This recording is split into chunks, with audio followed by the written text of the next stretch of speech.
welcome back to Scottish Mixed Martial Arts. I'm Martin Hamilton. I'm joined today by Cameron Ferguson. How you doing, Cameron?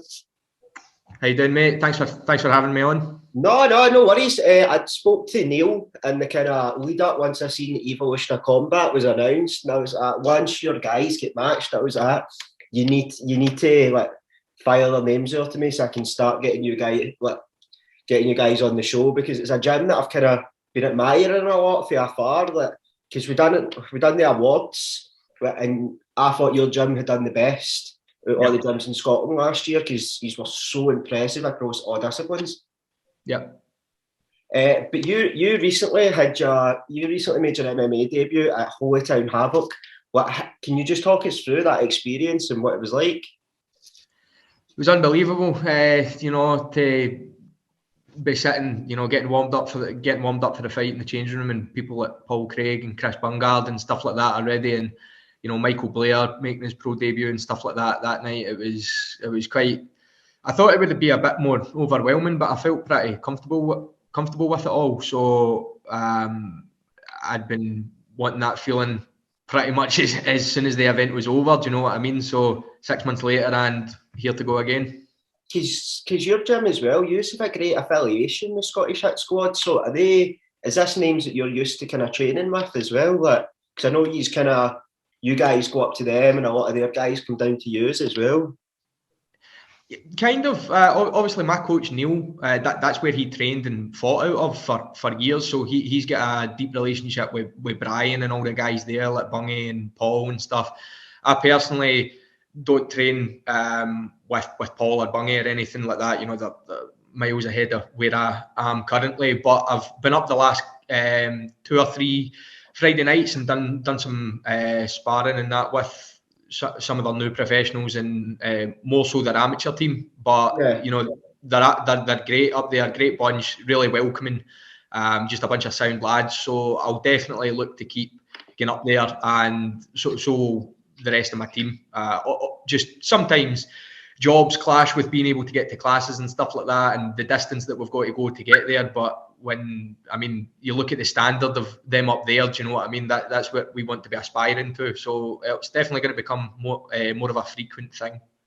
Yeah, absolutely. And I think that's one of the points you mentioned there. It's a very key point. Like, for a lot of amateur MMA fighters, they need to have a job as well to pay the bills, because you'll know yourself, like, even a lot of pros, like, being a professional or an amateur fighter, that's not always going to pay the bills. So how have you found kind of juggling work life and the gym life? For me, it's easier than most. I recently left. I left my office job last year, and I now currently just work for myself, actually. So I've got a bit more free time and a bit more flexibility to, if I want to do a half day so I can get into an extra session or go up to Coatbridge, I've kind of got that flexibility to do it. But obviously, I've got teammates, for example, who are like on building sites all day. Do you know what I mean? Sometimes they could be up there for 12 hours and then they've got to put the foot down to get into training, and it's not as manageable. So I'm a bit more privileged in that sense. Yeah, because you spoke a bit about your teammates there as well, and like you fight out of Ayrshire Hit Squad, which is a relatively new gym in terms of like the whole MMA scenario. So what should we expect to see from you guys this year? What should we expect to see for Ayrshire Hit Squad? Activity. I think last year went really, really well for us, and it's the buzz around the gym towards the end of last year was unbelievable. So guys like, John Foster, Greg Picken, David Larmour, Jack Moore, Paige, Anne Louise, a lot of them, there's that many names of people who are looking to compete, either making their debut or to eventually get down the pro route and stuff. So you'll definitely see us at a lot more shows this year, and you'll probably see a bit more activity from each individual as opposed to one fight here and then a few months off. I think the guys and the girls are looking to be pretty active. So jiu-jitsu competitions, K1 fights, MMA fights, the lot, mate. We're here to do it all. So, and that's amazing to see, and it's also amazing to see when you look through your guys' social media, it seems like you have like a wee family there at Ayrshire Hit Squad. Like, you all have each other's back. Like, I noticed when I put up the post that we were having this interview, like, we were flooded by like likes for your teammates and stuff like that, and that must as well make a great environment for training, that you all just seem to have each other's back and you are all so close knit. It's unbelievable, man. Very, very tight knit gym, but not. We're definitely not political in that sense. Do you know what I mean? It's not like there's cliques and stuff. Obviously, there's people who look to do it for a hobby, and there's people who look to compete. So you do have that separation, but it's all one big family, man. Like you say, we've all got each other's backs, and traveling up and down. You can't not when you're traveling down to these shows, especially down south. Sometimes you're spending 4 or 5 hours in a car with folks, so you've got nothing to do but bond and get along. Do you know what I mean? So I wouldn't train anywhere else. No, absolutely, and it's so good to see that your gym's so opening to other people coming in as well. Because I feel as a culture, especially as a culture in Scotland, that's something that we are kind of lacking. It's getting a bit better now, but some gyms still don't like, as they would class them, outsiders coming into their gym and training with their guys and taking away the state secrets that's happening in there. And I feel like for Scottish MMA to evolve, we need more of this. We need more of that kind of open door policy. It's to an extent, like you need different outlooks. Otherwise, you all just learn each other's games and no one really evolves. I couldn't agree more. I mean, the first thing that Neil will say to people who come in and people who train frequently in Ayrshire Hit Squad is, you should go other places. You should get other people's perspectives. You should get to know what they think about this transition, what they think about this move, what they think about this, because people will get stuck into biases that suit them and suit their game. And I've definitely been to gyms where you can tell that this is the way and this is the only way to do it, and that's bullshit, to be honest. But that's my opinion. So I think, like you say, especially with Scotland being a smaller country as it is, I mean, down the line we're probably all going to end up competing against each other, but there's nothing to say that this gym can't go and spar with this gym and help each other prepare for this competition or that competition. I saw some boy was I can't remember what gym he fought at, fights out of, but he's just went and did the IMMAF. Representing Scotland. I think that's brilliant. Do you know what I mean? And I'd like to see more of that. Like you say, with Scottish culture, the alternative to it is, you're sitting in a house all weekend getting on it and then just waiting for Friday so you can hit the pub. Do you know what I mean? So MMA's definitely can bring you out of that and can definitely improve your life in that sense. So I'd like to see it continue to grow, and I think, like you say, the only way to do that is other gyms to be training with each other, to be helping with each other. And that doesn't mean people need to be best of pals, but No, absolutely. And the guy that went to compete, that was Jimmy McCallum. He trains out of Submission Factory in Alwa, Craig McIntosh's gym. Nice. Yeah. So what was it that drew you to MMA? Because it's like, to people that don't really know, it looks like such a rough sport. So I think it takes a certain type of person to want to go and do MMA. So what was it that drew you to MMA and martial arts in general? Well, UFC kind of started the love for it all. I mean, I've been a fan of UFC and MMA for the past decade, to be honest, but I started training jiu-jitsu when I was 18. I just wanted to give it a bash and see what it was like. Fell in love with that.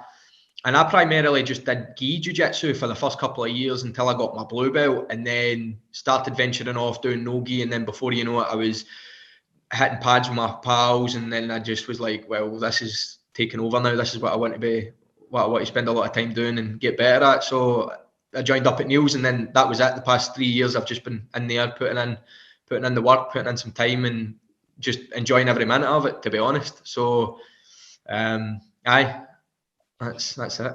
Because your next fight, it's on Evolution of Combat 11, and it's against Nathan Wyatt, who trains out of Kazan Academy down south. How do you see this fight going?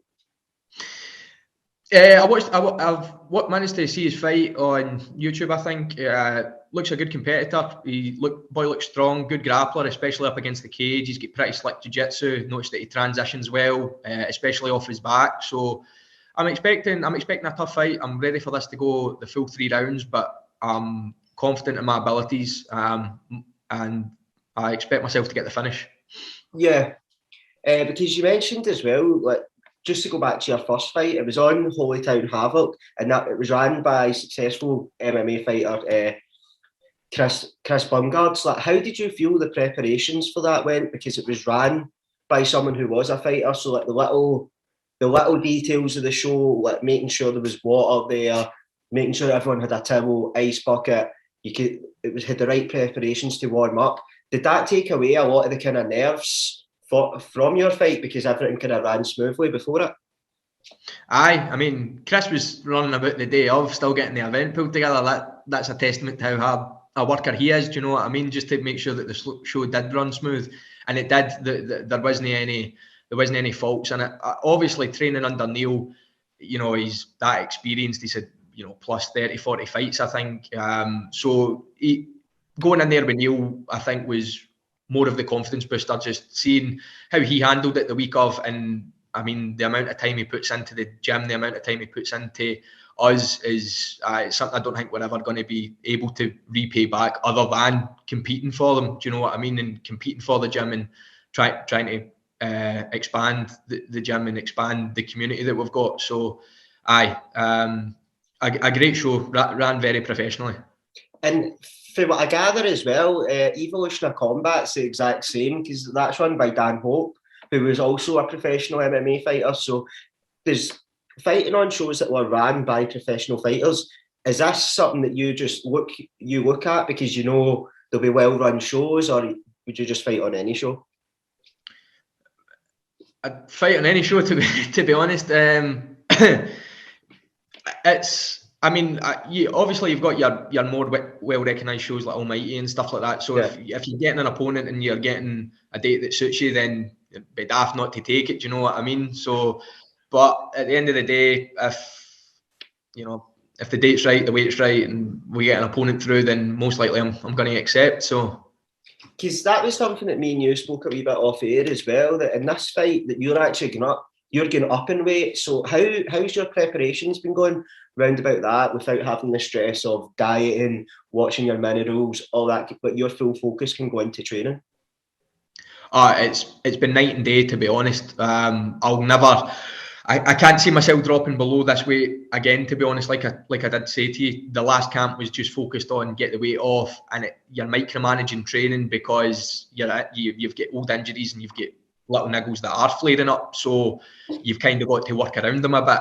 And this full camp has just been full belly every day, and I can just wake up, I can go to the gym and do my morning routine, and then I can come back, refuel, and then I'm away to Neil's again at night to do 2-3 hours, and my body can handle it, and I can keep up with the sessions, I can keep up with the intensity. So it's been night and day, mate, to be honest. I'll definitely be looking to continue it this way, and maybe down the line increase weight again, go up to 70 and things like that. So, but one fight at a time just now.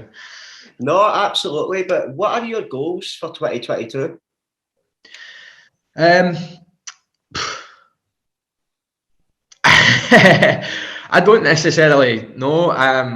To be honest, I keep saying this to my pals and some of my teammates that long term I'm not actually too sure. I just know that this is what I really, really enjoy doing right now, and if I was to look towards the end of the year, I'd be satisfied to get another, after this one, to get at least another 2 in the bag. That would be 3 for the year. I think that would be more than enough for me. So, but I'll focus on this one, and then depending how we end up on Saturday, that'll dictate how quick I get back in, or where we go for there. But definitely will be looking to compete at least another twice. Because are you looking to compete in any other type of competitions as well, like the Scottish Open for grappling and things like that? Is that something that's in your mindset, or are you just totally focusing on MMA at the moment? Definitely, actually. I've not actually competed at blue belt yet, so in a jiu-jitsu competition. So I'd definitely be looking to do a couple of them again this year. And for whatever reason, the past few weeks, as your mind wanders coming out of training sessions, sometimes out of sparring sessions, I've started thinking, well, if maybe in a few months' time you could try a K1 fight or something like that. So that's something I would be open to doing, taking another K1 fight, taking a K1 fight, not another one, taking a boxing fight, definitely competing in jiu-jitsu this year. I'd like to do at least another couple of competitions. Yeah, absolutely. And it seems that your mind's in the right place as well, like going forward, because you're looking to try out different avenues and just kind of improve your game. And that's what being an amateur's about as well. It's kind of kind of tinkling with different methods and just seeing what one suits you, because like we were saying, like, you're so early in your career as well that you will just be like kind of trying out the formula now to see what works best for you. No, definitely. It's if I had a priority, it would definitely be to compete in MMA. It's what I'm most drawn to do. But if I got offered a K1 fight or whatever, I thought it would, and I think it's the right option. I'm definitely game for that. So we'll see what Neil thinks tonight once he sees this. Because we spoke a bit about your teammates and stuff like that as well. So just like the last question before I let you go, because I know you're really busy. Who should we be looking for coming out of Ayrshire Hit Squad this year? My man Greg Picken, he's been matched April, I forget the exact date, on Budo. I think another one of my teammates, Paige Collins, she's been matched as well, or she's looking to get matched. On top of that, Jack Moore, John Foster, David Larmour. I'd like to see my pal Fraser Steele back in there as well. Maybe another kickboxing fight, or possibly even an MMA fight, his MMA debut. I've got another one of my pals, Logan Dunlop, who's hoping to get his at some point this year as well. So all going well, you'll definitely see us all. You'll definitely see us all this year, mate. Definitely. No, and that seems to be that seems to be the goal for you guys as well, that just to have an active 2022, like you were saying earlier, because these are still a relatively new gym, but you're producing a lot of real talent. Like when I watched David's last fight, he looked really good. It just seems that things aren't lining up for him at the moment with opponents. He seems to be getting a lot of pullouts and stuff like that as well. It was the same with Jack Moore when he was on, I think it was Evolution of Combat 9. Like, it looked like they just grabbed a guy for the crowd to come out, and you felt really bad for Jack. He was in amazing shape. He'd obviously trained really hard, and you could see that frustration in him. Like after the fight, like he looked angry and he was shouting, like he was, because that must be the thing. Like you put in so much hard work, just to have it just go so easy and just no feel like you've got the best out of yourself. That must be quite difficult. Oh, Jack didn't have it very easy last year with his opponent not showing up to his first show in June, so he was straight back, back-to-back camps for him, and then to have I think his opponent pulled out 2 days before, and then he obviously fought that guy who, fuck knows what he did. He just stopped. He just refused to keep fighting. So, but not to slander the guy, I won't say any more on that. But you'll definitely see Jack back in there. That's the thing as well. Like, we're not looking to kind of rip these people, if you like, but you just want to see these talented guys get the best fights, and you want to see them get the best out of themselves. So just to see their progression, because otherwise they won't be progressing, and it's unfair that, like you were saying, you're getting a lot of pullouts last minute, and that I get injuries happen, but it just affects the kind of path that people are on, because guys are wanting to compete, they're wanting to be active, but then they just keep, like, the stars just unaligning. They just keep getting unlucky after unlucky, and it is unfair. Yeah, no, definitely. I mean, the harder opponent you've got out straight, the more scared you are to fight them. So the more scared you are, the harder you'll train. If you're serious about competing, do you know what I mean?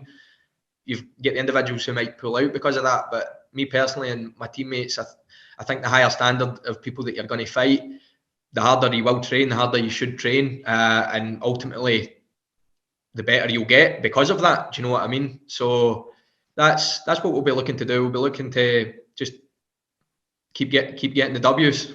Yeah, and it's something that I can definitely see it happening. I could definitely see Ayrshire Hit Squad having a real successful 2022. And the exciting thing as well, a lot of guys they've not even made, some of them haven't even made their debut yet, and they're well thought of. You've got guys that have had 1 or 2 amateur fights and have already looked so impressive. So where you guys will be in like 1 year or 2 years, it's quite frightening to see where you are going to end up.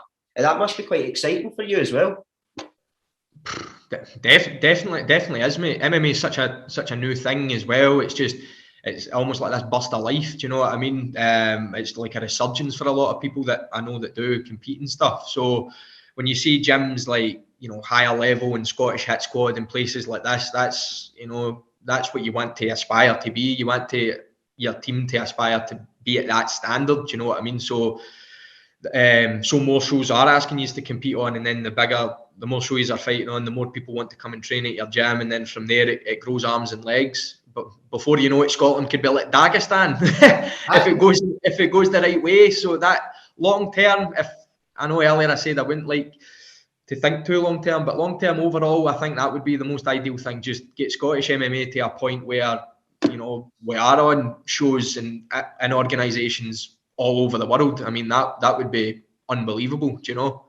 No, absolutely, and it's amazing to see the kind of progression in Scottish MMA, especially over the last few years, and even just the volume of gyms that are appearing now. Like it's hugely important for areas, because I'm from Ayrshire, I was originally from Ayrshire as well, and places like Ayrshire, they could really thrive with having that such a positive environment in the local area. Like an area like Kilmarnock, they could hugely benefit, and they will be hugely benefiting from you guys. And as you were saying, the more you guys compete, the more your guys are out there, the more people will bring into the gym, and folk will want to come and train at Ayrshire Hit Squad. Because it's that kind of pride of training in such an area. Yeah, I couldn't agree more, mate. It's not even just what I think throws a lot of people off is they think, oh well, if I go into that gym, I'm going to be just fighting. It's not. It's absolutely not the case. I mean, MMA training, any form of martial art, it can change the way that you view your diet. It can change the way that you view your sleep, what type of vitamins you're getting. Do you know what I mean? It has all of these other effects. It makes me a more motivated person in general with you know the work that I'm doing for clients. It makes me want to perform at a higher standard for them and stuff like that. It just makes me a lot more switched on as a person. It makes me kinder, makes me more humble. People might think I don't want to get in there because I don't want to be fighting, and they view all the negative aspects of that sense, getting hit in the head and stuff. But the positive side to it is, I mean, it absolutely trumps the negatives that can come from it, which again, if you're training at a gym where everyone is getting along and we are like a big family, the idea that you're going to be getting in and people are going to be blasting shots in at your head 6 days a week, it's not the case, you know. So no, absolutely, and the benefits that everyone could get for training martial arts, it's huge, and the proof is kind of in the pudding. Like you don't need to compete in martial arts to partake in it and enjoy it. Like you can just turn up a couple of nights a week just to get fit, or you could just turn up a couple of nights a week just to get fit and meet people. Like it's the benefit it'll have on your life is huge. Yeah, that couldn't agree more, mate. It's changed my life. So if it can change mine, it could change anybody's. Do you know what I mean? No, absolutely. But thanks very much for your time today, Cameron. It's been hugely appreciated, and we can't wait to see you fight next week. Thank you for having me on, mate. I appreciate your time. Thank you. No worries, and thanks for listening at home, guys. Thanks very much.